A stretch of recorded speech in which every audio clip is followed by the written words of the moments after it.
Ever get that feeling when you see like a crazy headline and you just think to yourself, man, I really wish someone would just like break this down for me? Oh, yeah, absolutely. Sometimes you just need someone to cut through the noise. Exactly. And that's exactly what we're going to be doing today. Like we're diving deep into this thing with the US government. I mean, a pretty major development. And honestly, it could have pretty big impact on, well, a lot of things. Yeah, this is one of those stories where what you see on the surface, it's really just the beginning. We got to like peel back the layers to really understand what's going on here. Okay, so uh, basically what happened is this. A new Department of Government Efficiency was created. TOGE, right? Yeah, DOGE. Let's call it DOGE. Mm. And get this, it's headed up by Elon Musk. Which, that in itself is interesting. Totally. And this all happened after Trump, came back into power in 2025. And what we really want to get into today are the potential conflicts of interest here. I mean, Musk has all these companies, Tesla, SpaceX, Neuralink, and, well, a bunch of them were already being investigated by the feds. Right, and we're not just like speculating here. We actually dug into a report called Trump, Musk, and DOGE, the billionaire takeover of the American government. And there's also been some reporting on this from The Guardian, Forbes, and CNN. They all seem pretty concerned about where things might be heading with this whole DOGE thing. Okay, so let's start with the basics, Ari. What was the whole point of creating this DOGE department in the first place? And why did they pick Musk to be in charge? Well, according to the Trump administration, their goal was basically to make the government more efficient, streamline things, cut out waste, the usual stuff. And I guess they figured Elon Musk was the guy for the job because he's seen as this super successful businessman, a real innovator, even though some people think he's a little too disruptive sometimes. But here's the thing. Musk's companies, we're talking Tesla, SpaceX, Neuralink, they already do tons of business with the government. I mean, we're talking over $20 billion in contracts, according to what we found. Right. That's a lot of money. That's huge, and that's a big part of why there's so much concern about potential conflicts of interest here. Because now Musk is running this government department, which means he could have a lot of influence over the very agencies that give contracts to his own companies. You see where the problem is. Oh, totally. And on top of that, we're hearing that DOGE has been firing a lot of federal employees, something like 2,300 people. And what's really interesting is which agencies they're targeting. Yeah, it's not just random agencies. It seems like they're going after the ones that directly oversee stuff related to Musk's businesses. Like, take the FDA, the Food and Drug Administration. They're responsible for making sure things like Tesla's autopilot and Neuralink's brain implants are safe. Makes sense. Right. Then there's the FAA, the Federal Aviation Administration. They regulate SpaceX's rocket launches. And let's not forget the FTC, the Federal Trade Commission. They were looking into whether Neuralink made some false claims. So it does seem kind of suspicious, right? Totally. And it doesn't stop there. Politico is reporting that the Pentagon is planning to cut another 5,400 jobs, calling them non-mission critical. Oh. I mean, whether or not they're mission critical, that's a whole other debate. But adding those cuts to all the other firings, it makes you wonder if the government's going to be able to keep up with all the oversight it's supposed to be doing. Yeah, I mean, think about it. If you cut a ton of people from these regulatory agencies, there's just no way they can be as thorough with their investigations and enforcement. It's less manpower, less scrutiny, and potentially less accountability for companies like Musk's. Okay, let's look at a few specific examples where these potential conflicts are playing out. The situation with USAID and Starlink in Ukraine. That's a fascinating one. Can you tell us what went down there? So back in 2022, when Russia invaded Ukraine, SpaceX's Starlink service was like a lifeline for Ukraine. They provided internet access, which was super important. Yeah. But then some senators from both parties actually started looking into whether SpaceX might have overcharged the U.S. government for the Starlink service. We're talking about maybe $50 million. And then, according to reports, DOGE stepped in and shut down that investigation. So wait, hold on. The department that Musk now runs might have stopped an investigation into possible overcharging by one of his own companies. That just seems so wrong. Yeah, it definitely raises questions about transparency and who's really being held accountable. Some people are also saying it's weird that a defense contractor, SpaceX, could basically be influencing U.S. foreign policy through Starlink. That's a great point. And the thing is, the Ukraine story doesn't end there. The Inspector General at USAID, that's the United States Agency for International Development, his name is Paul K. Martin, and he's been investigating the whole Starlink situation from the beginning, how those terminals got there in the first place. But now that agencies like USAI are potentially under Musk's control because of DOGE, it kind of throws a wrench into that whole investigation, right? Totally. I mean, the whole idea of an inspector general is that they're supposed to be independent and impartial. But if the agency they're investigating is now under the authority of the guy who's running the department that's supposed to be overseeing the investigation, it just makes it seem like it won't be a fair investigation. There's just too much potential for interference. Let's move on to Tesla. I mean, it's still a major player in the market, even after that recent drop in value. Before all this happened, its market cap was like $1.25 trillion. But even then, they were facing scrutiny from federal regulators, right? Oh, yeah, totally. The National Highway Traffic Safety Administration, that's the NHTSA, they were looking into the safety of Tesla's autopilot. There were some fatal accidents that they were investigating, trying to see if autopilot was involved. And then there were also some investigations into whether there were design flaws in Tesla's cars that might have caused crashes.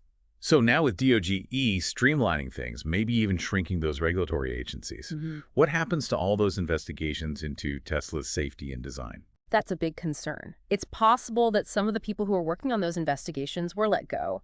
Or maybe the agencies will just shift their priorities now that there's new leadership that might be more aligned with Musk's views.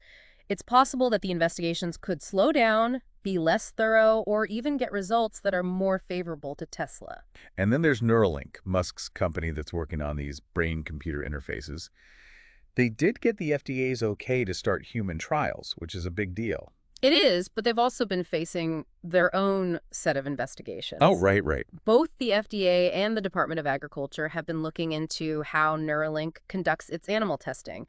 And there was a Reuters report that said something like 1,500 animals died during testing at Neuralink over 4 years.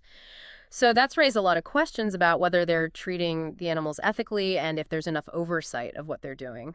So knowing that Musk now has this powerful position in the government, do you think that could affect those investigations into Neuralink's animal testing? It's hard to say for sure, but there's definitely a worry that Musk could use his influence to lessen the scrutiny on Neuralink. I mean, the agencies that are investigating them are now, in a way, under his control because of DOGE.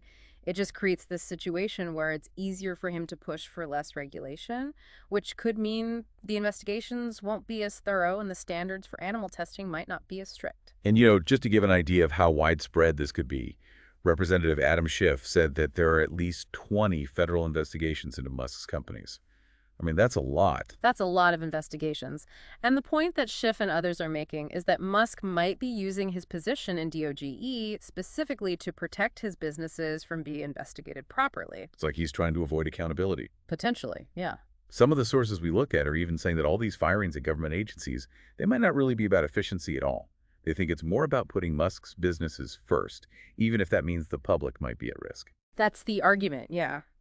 They're saying that getting rid of these oversight functions, even if they call it efficiency, could have some really bad consequences. It could affect public safety, consumer protection, even fair competition in the market. The concern is that the government might be changing things just to help one powerful person instead of looking out for everyone.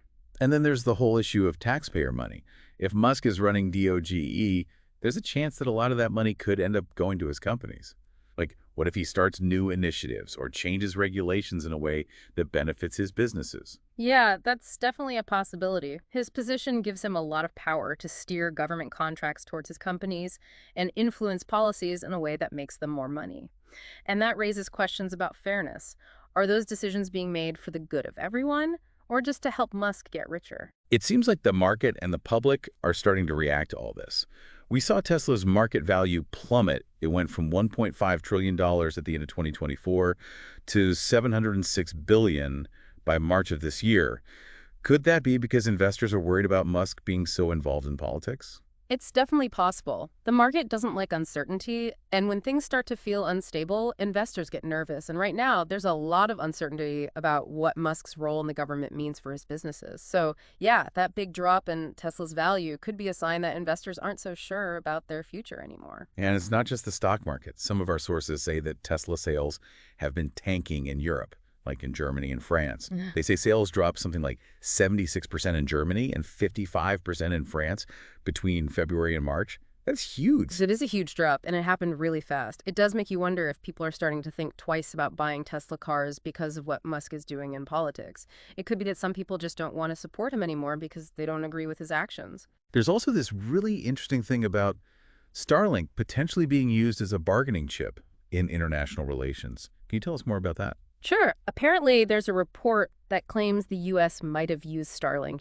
that internet service in Ukraine, as leverage to get access to certain minerals that the U.S. needs.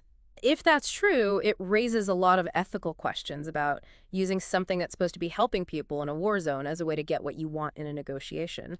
And it shows how closely connected Musk's businesses are to the U.S. government and its foreign policy goals. Okay, so we've talked about a lot. To summarize, what are the biggest conflicts of interest that stand out to you from all this? Well, the main problem is that you have Elon Musk, who owns all these companies, now in charge of a government department that's supposed to be overseeing those very same companies. That's a huge conflict of interest. There's a real risk that he could influence the investigations into Tesla, SpaceX, and Neuralink, and potentially use his position to make things easier for his businesses, even if it's not in the best interest of the public. Plus, there's the concern about taxpayer money ending up in his pockets and regulations being twisted to benefit him. And just to be clear, everything we've talked about is based on the information and concerns that were brought up in the reports and articles we looked at. It's important to remember that this is just one side of the story, even though it's a side that's raising some serious red flags. Right, exactly. These sources are giving us a critical perspective on what's happening with DOGE and what the potential consequences could be for the government's accountability and the public's trust. So as we wrap things up, here's something to think about. What does all of this tell us about the power dynamics between these huge corporations and the government agencies that are supposed to be keeping them in check? Has that balance of power shifted? And if so, what does that mean for the future of government accountability and the public's trust in our institutions? It's something worth thinking about. And, if you're interested in learning more, you could always look into what the FDA, FAA, FTC, and the USAA Inspector General are all about. And maybe do some research on those companies we talked about, like Tesla, SpaceX, and Neuralink. Yeah, it's a complicated situation for sure. You've got businesses, government, and the public all tangled up together. It's important to understand how it all works so we can be informed citizens and hold everyone accountable. Absolutely. All right. Thanks for joining us for this deep dive. We'll see you next time. See you later.